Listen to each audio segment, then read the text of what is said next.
This is Getting Started with Vespa using Docker, and I'm Christian Aune.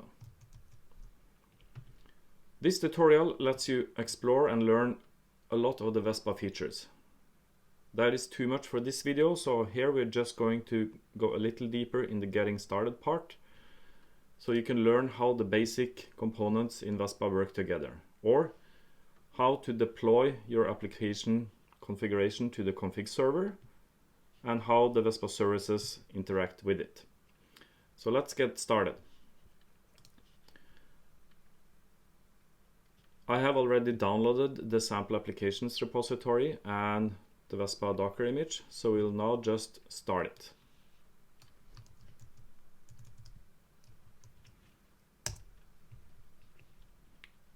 So let's explore what happens when we start this Docker image. You will find the Docker image Docker file in the Docker image repository in Vespa engine. So let's have a look. The details are found in the start container script, so we'll go there. And as you can see, it's not much.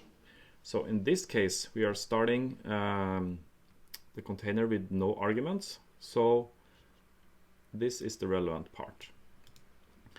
And we see that we actually start two things. We start the config server and we start services.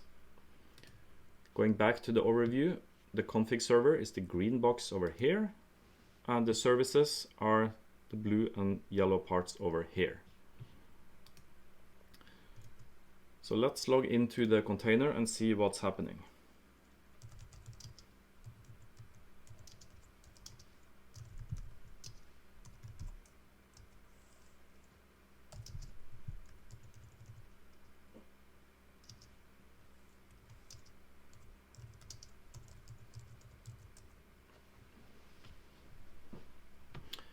So we'll see that, as expected, the config server is running.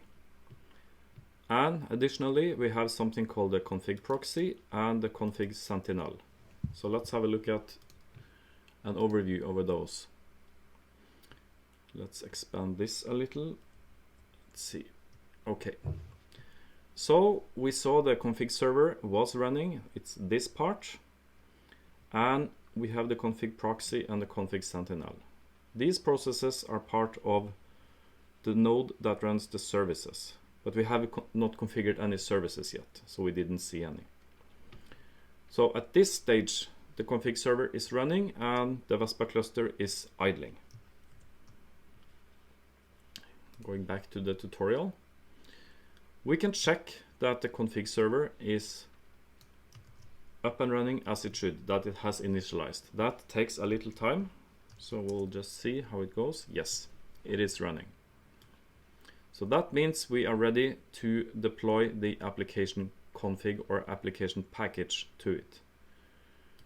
So let's have a look at what the application package is. In the overview, we have the services.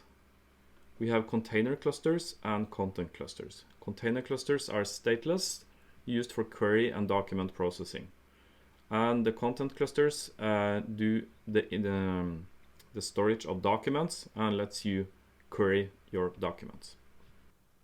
Let's have a look at the application package, which is the purple part to the left here.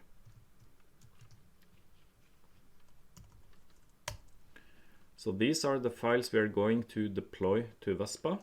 So let's look at the services part.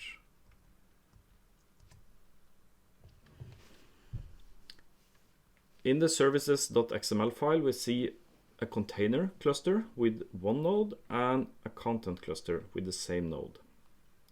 This is because we are running this tutorial on my laptop, which is one host. So we'll just stick with one node. And essentially this says we'll have a query container with a search interface and the document API, so you can feed data to it. And the content node is for news documents. So we'll have to look in the schemas.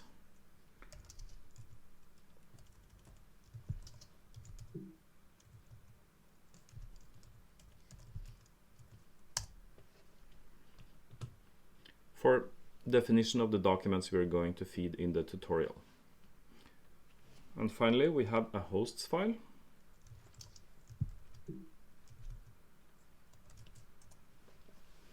Which maps from the logical node 1 name just to localhost.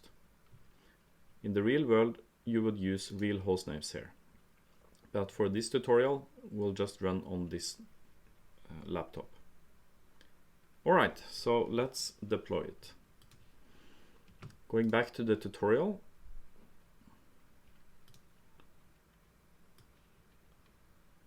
And here we see we are deploying this directory and activating it. So let's see.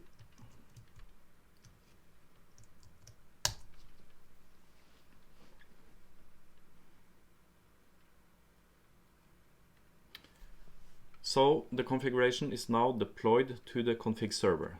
So what happens now? So let's go back to the detailed overview. We deployed the application package to the config server. Let me expand this again. So the config is now here. The config proxy is polling for config, so it will see that we have configured a container node and a content node to start. And these are the services we saw in services XML. So we expect these services to start now. This is controlled by the Vespa config sentinel.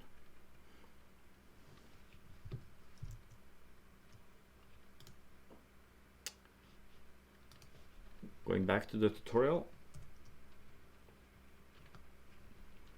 So after a few seconds, we expect the services to be up, and we can check that using the same URL that we did for the config server, just use the application status. So let's just open that in a browser and see if it's up. And it was. So this is the interface for the container. This is the blue part over here. And we can see it's up with the Vespa version and a lot of components. So you can use this URL to see that your Vespa application is up and running. At this point in the tutorial, you're ready to feed data and do queries to your Vespa instance. And I really suggest you do that. But in this video, we'll go a little deeper on what's running in the Docker container. So let's have a look.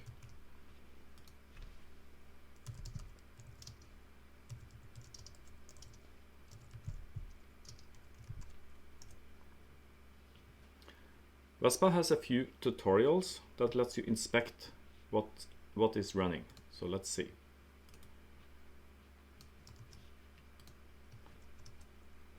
The first tool is the Vespa model inspect, which will dump what is running in your application. So let's see what it says. So we'll just list services, and this is all the things that are running in my Vespa cluster right now. So we see the config server, and we see a lot of other things. The more interesting parts is the config proxy that we're going to have a little look at logs now. We see the container that has the query interface.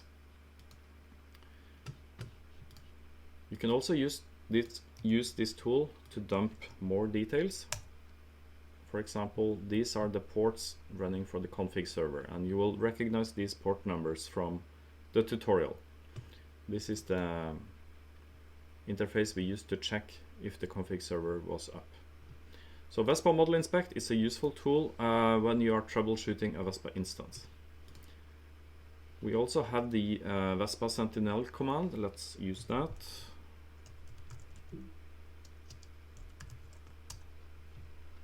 And this is also listing the running services on this node. So again, we see the container and some support processes, and also a search node that is running the queries on the documents. Okay, let's skip out of the Docker image. The Vespa cluster is now running with the services we configured in services XML and we deployed to the config server. So the config server knows all the services in the system. But one question is, how does all the nodes in the system know which are the config servers? There could be one or many of them. So let's have a look again. Let's go back to the Docker image start script we inspected earlier, and we'll see this environment variable. This is a list of one or more host names, and these are host names of the config servers. In this case, it's the same server. Generally, it's not. Most teams deploy on different hosts. So the Vespa config servers is a key variable to set on all the nodes in a Vespa system. When troubleshooting Vespa startup, the first thing you check is the config servers variable set correctly. Another thing you can check is the logs of the config proxy. So let's do that. So use the Vespa log format tool for human readable logs. We'll select the config proxy service and we'll see what happens. So this is from the start of our launch, and the first thing we see is when we start an empty cluster, it's like we didn't deploy the application package yet, you will see that the node says application not loaded. This is the idle state we talked about. So it will regularly just dump this log message when you haven't deployed an application to it. The Vespa node is idling. And eventually that will just stop when you deploy the application to it. And other problems with connecting to the config server you will see in the config proxy logs. When troubleshooting, also check connectivity from the nodes to the config servers.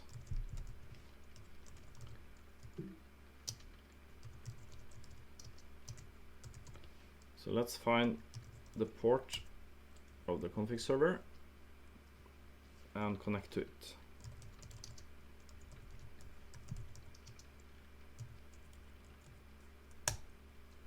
And we're connected. So by doing this, we see that the config proxy on the node should be able to contact the config server on this port. With this, we have now learned how the Vespa startup sequence is. Let's go back. We started the config server. We deployed the application package that has the services XML that configures which services should run on which nodes in the cluster. And the config proxies on the nodes downloaded this config and started the services. So let's summarize. Make sure that the config server is running using the URL you find in the tutorial and the application status interface. You can also see Vespa log. Ensure all the hosts in the system has the Vespa config servers variable set. And at all times use fully qualified host names. Vespa won't work without it. And we also checked how to test connectivity from the nodes to the config servers. These are the links we used in this tutorial, and you can always go to Vespa support for more help. Thank you.